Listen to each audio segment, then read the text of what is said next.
Warning. Our YouTube channel and its videos may contain scenes, language, and content that may not be appropriate for all audiences. These videos include surveillance footage, undercover pursuit of suspects, actual police and rescue operations, and fearless confrontations. If you do not approve of the content, please do not watch our videos.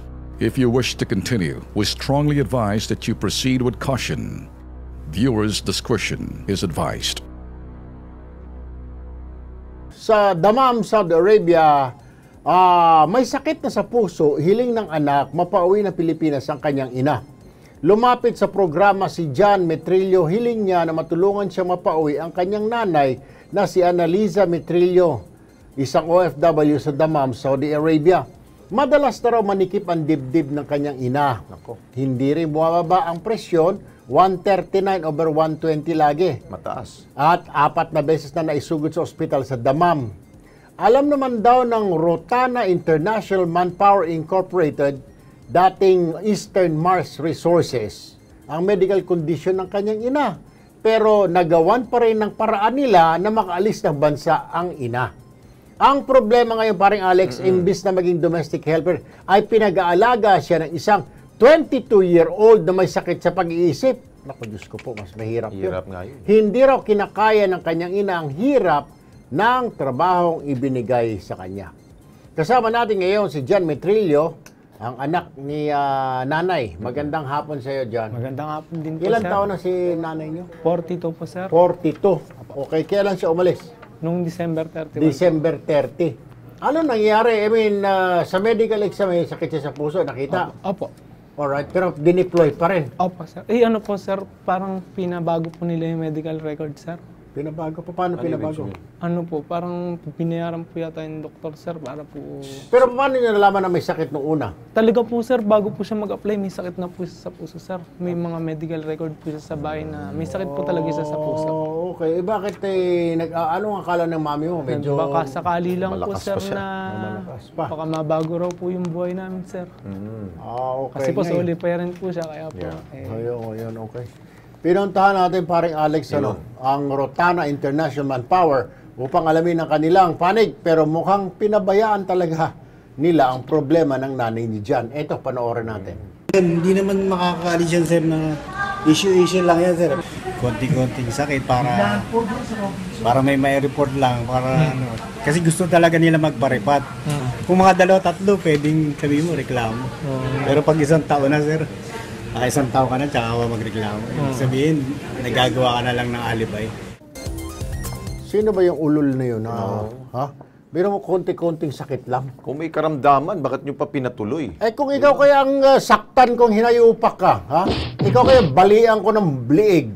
May tarantado itong buwang na ito. Pero kung totoo ito sinasabi ni John, na dinoktor yung kanyang medical record para lang may patuloy, Violation yun. violation yun. Dapat ipasara na yan. Diyos ko po naman.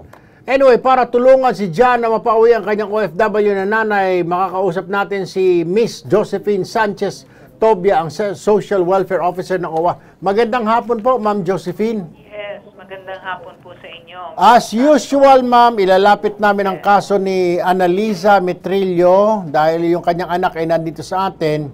Tingnan mo itong kabastusan, kademonyohan ng agency na nagpaalis sa kanya. Rotana Placement ba yun? Pangalan ito, Rotana International Manpower.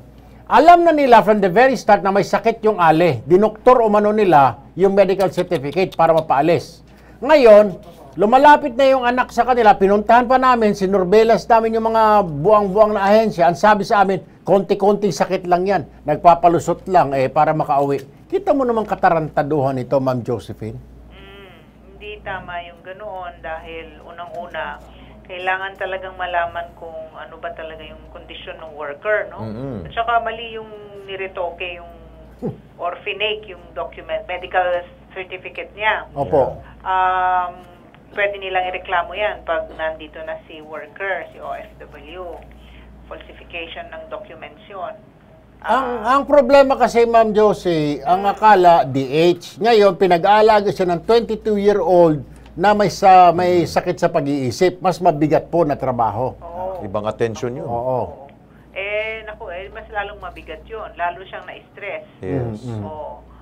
Sige, ipapatawag natin yung agency at saka yung papacheck natin sa... Ang gusto namin sana mangyari mo, kung kakayanin po, patawag po ninyo, sabay i-recommenda na nyo sa POA, mapasara itong bastos na ito dahil mantakin mo may sakit, dodoktorin nila. Ngayon, humingi ng tulong, sabihin, konti-konting sakit lang, nagpapalusot lang. Yes. Kita mo naman kakagaguhan. Kailangan makapagreklamo yung ating worker para talagang ma-recommend for suspension yung agency na iyan. Yeah. Kasi hindi tama yung ginagawa nila. Tingnan nyo. Yes, ma'am. Pati, Ma'am Josephine, Oo. binago na ho nila yung pangalan, yung Rotana na yan, ha? Oo. May ibang pangalan ho sila dati, baka ganun yung ginagawa ng ilan pong mga agency, papalitan na ho nilang pangalan, tapos gagawa sila ng kalukuhan, papalitan na naman ng pangalan, ganun pa rin, wala akong mangyari Dati, dyan. Eastern Mars Resources. Yun. Ayan, maraming gumagawa nga niyan. Ay, naku. So, ganito na lang, ma'am, hingin lang namin sana na mapauwi ka agad dahil ang BP niya hindi bumababa sa 139/120. Baka ikamamatay ni nanay doon, kawawa naman. Huwag naman, oo. Oh. Sige, papacheck na namin ngayon para mapauwi na. Paano po, ma'am? Pwede ba namin samahan itong anak dyan sa inyong tanggapan? Para Yes, bukas, oo. Okay, bukas. Samahan Si John. na lang para Alright. makausap namin, ma-interview mabuti. Alright. Ma'am, Josie, maraming salamat ulit. Ma'am You're Josephine welcome po. Tobia. Thank you po. Thank you. Okay, paring Erwin, sa amin pong pagbabalik, yung benepisyo ng mga factory workers, atin po yung actionan. Okay, mawawala.